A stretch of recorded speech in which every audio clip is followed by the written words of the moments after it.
Buenas tardes a todos. Mi nombre es Andrea Brigitte Ramos Obregón y el día de hoy, a nombre de la maestra Stephanie Marie Brigitte Boisson y la maestra María Eugenia Olivos Pérez, les presentaré nuestra investigación titulada Necesidad de desarrollar estrategias socioafectivas para favorecer la autonomía en la virtualidad. Para poder comenzar con el desarrollo de nuestro tema, bueno, pues nos remontaremos a principios del año 2020, ya que fue el momento en el que se indicó la suspensión de actividades presenciales tanto en escuelas como en universidades. Sabemos que, bueno, esta decisión se tomó con el fin de reducir el riesgo de contagio del virus SARS-CoV-2. Sin embargo, ante la necesidad de continuar con los programas formativos, las aulas migraron a la virtualidad y con esta decisión se pusieron en manifiesto las diversas áreas de oportunidad existentes en el ámbito educativo. Una de las problemáticas pues, que fueron más visualizadas durante este periodo fue la ausencia de autonomía por parte de los estudiantes para poder continuar fortaleciendo su aprendizaje. Si bien la palabra autonomía la mencionamos de manera persistente, muchas veces se convierte en un concepto ambiguo. Por ello es importante comprender que el aprendizaje autónomo implica que el estudiante regula lo que aprende, siendo consciente de sus procesos cognitivos y socioafectivos. Esto último es de suma importancia, ya que en repetidas ocasiones asumimos que, bueno, la autonomía se centra en la cognición e ignoramos o infravaloramos la socioafectividad, lo cual es sumamente grave, ya que se requiere en la misma medida de conocimientos técnicos como de habilidades emocionales para favorecer el aprendizaje en las distintas áreas formativas y también para enfrentar las situaciones de la vida cotidiana, que es algo que no se nos puede olvidar en ningún momento, ¿no? Es por ello que nuestra investigación se interesa en responder a la siguiente pregunta.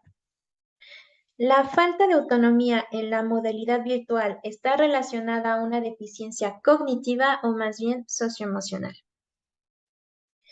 Bajo esta premisa, nuestra investigación busca visualizar las dificultades no cognitivas que han enfrentado los estudiantes de la LEF durante su aprendizaje virtual a lo largo de los 2 años de confinamiento. Del mismo modo, nos interesa señalar la relación existente entre la socioafectividad, el aprendizaje autónomo y las estrategias de aprendizaje. Para poder sustentar este trabajo, hablaremos en primera instancia sobre la relación existente entre autonomía y la socioafectividad, para posteriormente mostrar la pertinencia de las estrategias socioafectivas, las cuales favorecen el aprendizaje autónomo. Una de las exigencias del marco educativo actual es el aprender a aprender de manera constante para así poder insertarse en el mundo contemporáneo. Pero en realidad, creo que aquí viene una pregunta. Aprender a aprender, ¿qué significa, no? ¿Qué implica? Por alguna razón, deducimos que para lograr este cometido se necesita de autonomía. Sin embargo, no logramos dimensionar lo que esto realmente representa. Es por ello que para comprender lo que significa aprender a aprender, partiremos primeramente de la noción autonomía en el ámbito educativo, la cual, retomando un poco la definición previa, es la capacidad de tomar decisiones que permiten regular el aprendizaje propio con el fin de lograr un objetivo de aprendizaje. Es por esta razón que es indispensable que el alumno sea consciente de sus procesos cognitivos y socioafectivos. Gracias a dicha conciencia, el alumno logra ser autónomo en su aprendizaje debido a que las experiencias y los conocimientos previos permiten enfrentar las nuevas situaciones y solucionar la gran variedad de problemáticas que se le presentan en el proceso de aprendizaje. Ahora que ya explicamos esta primera parte, aprender a aprender es el sinónimo de aprendizaje autónomo, el cual engloba las habilidades y competencias cognitivas, afectivas y sociales que entrenamos y desarrollamos para adquirir conocimientos. Es así como podemos observar la estrecha relación existente entre la autonomía y la socioafectividad, ya que para lograr que el aprendizaje autónomo tenga lugar, no es suficiente centrarnos en los procesos cognitivos, pues como ya lo hemos mencionado en repetidas ocasiones, es indispensable que el alumno tome decisiones para autorregular sus emociones y de esta manera evitar que las situaciones internas o externas afecten su estado anímico, el cual tiene una gran influencia en el proceso de aprendizaje. Ahora que, bueno, ya somos conscientes de que el aprendizaje autónomo implica contar con habilidades que nos permitan enfrentar los retos de índole socioafectivo, podemos ahora sí comprender la pertinencia de las estrategias de aprendizaje, las cuales son recursos elegidos conscientemente por el estudiante en función de las circunstancias, los objetivos y las características individuales que éste tiene con el fin de favorizar y facilitar el aprendizaje significativo, ¿no? Esto es una definición de manera general. Y bueno, a pesar de que existe una amplia gama de clasificaciones, la mayoría de ellas considera el aspecto cognitivo, metacognitivo y socioafectivo. Dado que, bueno, el interés de nuestra investigación es centrarnos en la parte socioemocional, hablaremos solamente de las estrategias socioafectivas, las cuales, como su nombre lo indica, toman en cuenta la dimensión social y afectiva del aprendizaje, por lo que gracias a ellas el alumno es capaz de regular la cooperación e interacción que tiene con sus compañeros y docentes, ya sea para solicitar o para brindar algún tipo de apoyo y de esta manera cumplir con sus objetivos de aprendizaje. Del mismo modo, bueno, le van a permitir manejar la motivación y regular tanto la ansiedad como otros sentimientos negativos que se presentan a lo largo del aprendizaje y el estudio, ¿no? Y bueno, es de esta manera que a raíz de la educación sincrónica a distancia pudimos visualizar la importancia que tiene el ámbito socioafectivo en el aprendizaje autónomo y al mismo tiempo nos permite comprender la pertinencia de las estrategias socioafectivas, puesto que gracias al conocimiento de las formas que existen para enfrentar las dificultades relacionadas con lo social y emocional, podemos entonces tomar decisiones que nos permitan aprender a aprender a pesar de las circunstancias en las que tiene lugar el aprendizaje, ¿no? Y de esta manera nos podemos concentrar en el qué y cómo aprender una vez solucionada esta parte emocional. Ya que, bueno, como hemos mencionado previamente, el estado anímico va a afectar esta toma o va a influenciar la toma de decisiones que el estudiante tiene para aumentar o reforzar su aprendizaje, ¿no? O viceversa en un caso contrario. Una vez explicadas las bases teóricas de nuestra investigación, pasaremos ahora sí a hablar de la metodología empleada para el desarrollo de nuestro estudio. Recordemos que estamos interesados en la visualización de la pertinencia de las estrategias de aprendizaje socioafectivas. Por esta razón decidimos hacer una investigación bajo un enfoque mixto en forma de estudio de caso. Recordemos que, bueno, el método mixto va a permitir que tengamos una recolección y análisis tanto de datos cuantitativos como cualitativos y al final los vamos a analizar e integrar de manera conjunta para lograr un mayor entendimiento del fenómeno bajo estudio.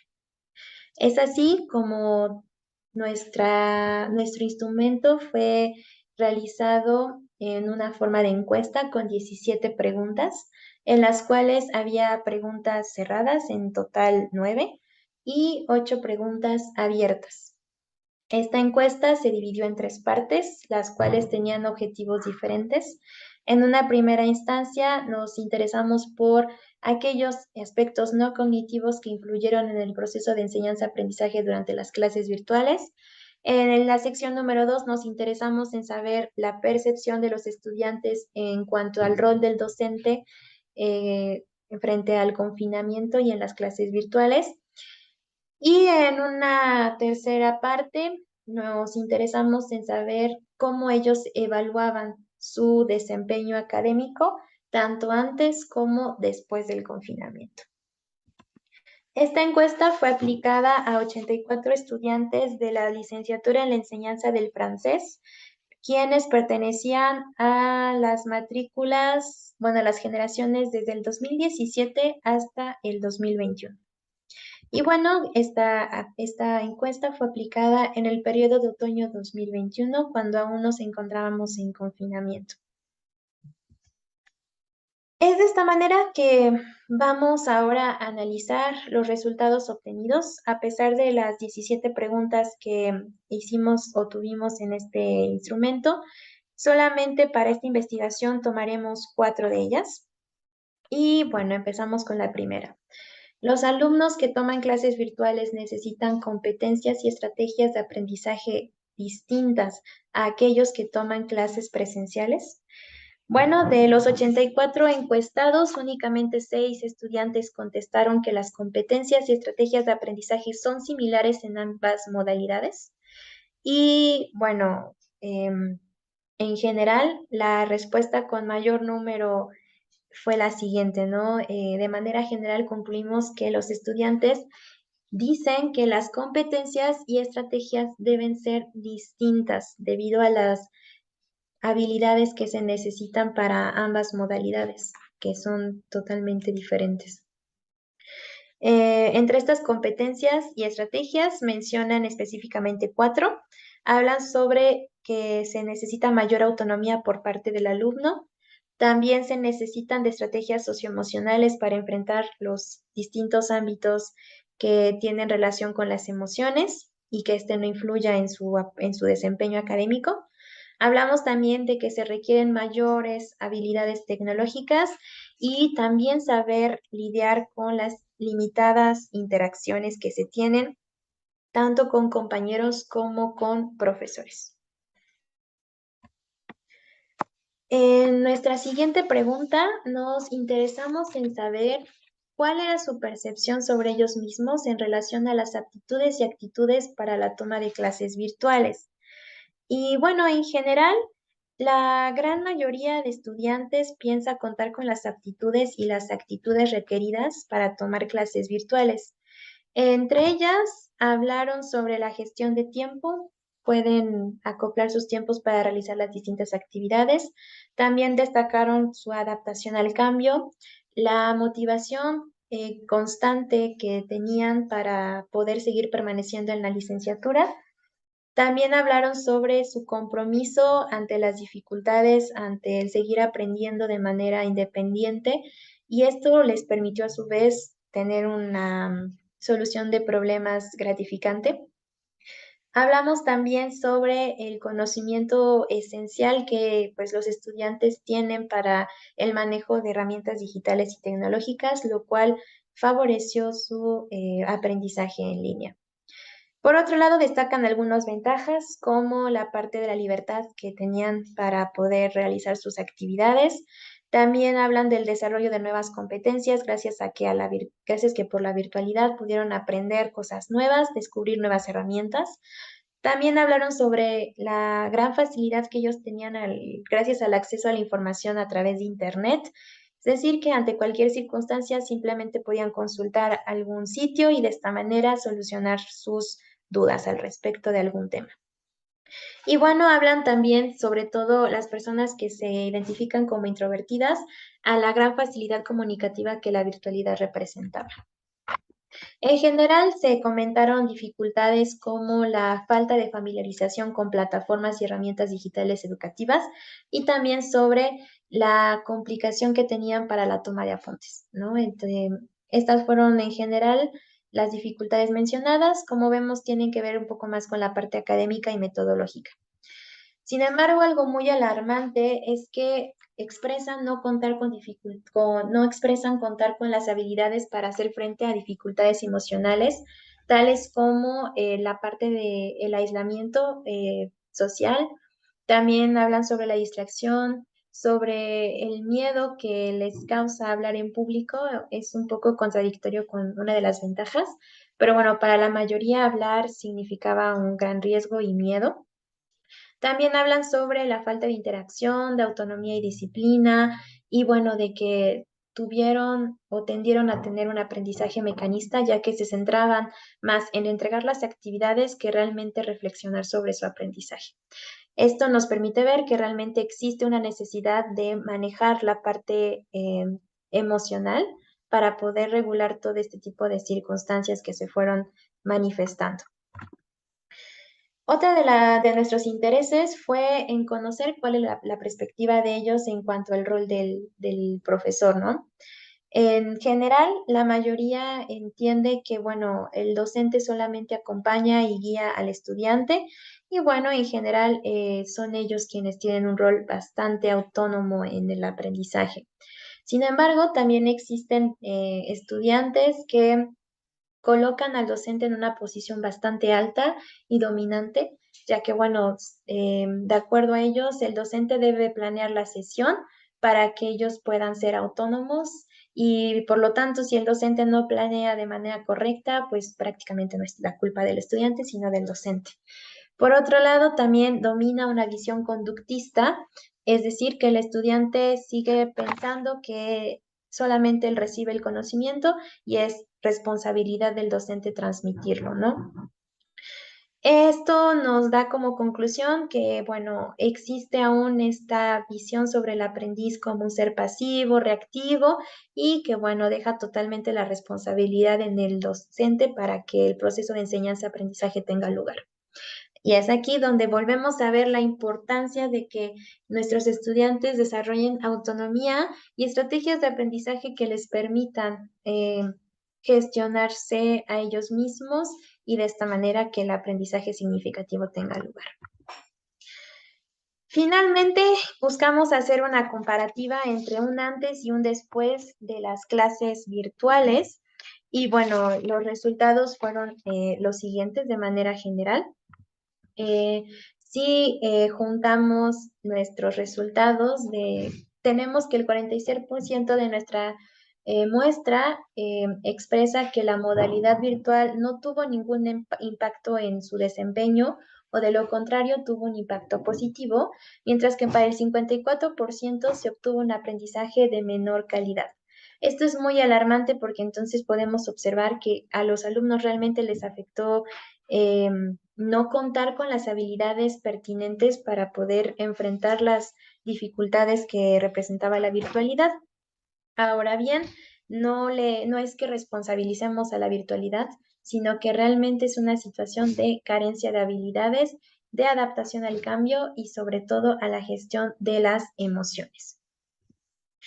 Es de esta manera que llegamos a las siguientes conclusiones.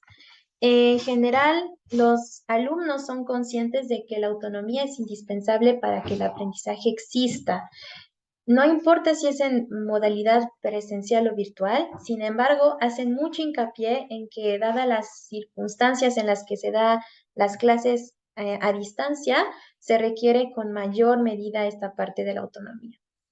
También podemos ver cómo la situación socioemocional realmente interfiere en el aprendizaje autónomo, por lo cual es importante que los estudiantes conozcan cuáles son las herramientas con las que ellos cuentan para gestionar estas emociones que ellos van sintiendo y presentando a lo largo de su aprendizaje. Y bueno, he aquí la importancia de que valoremos de igual manera los aspectos cognitivos como socioafectivos en el aprendizaje. Es de esta manera como nosotros hablamos y destacamos una vez más la importancia de que en la vida presencial nos encarguemos de que los estudiantes sean capaces de ser autónomos, también de dar el peso suficiente a la parte emocional y tratar de guiarlos para que sepan gestionar esta parte y enfrentar las distintas circunstancias. Y esto nos va a permitir a que no tenga un impacto negativo en su desempeño académico.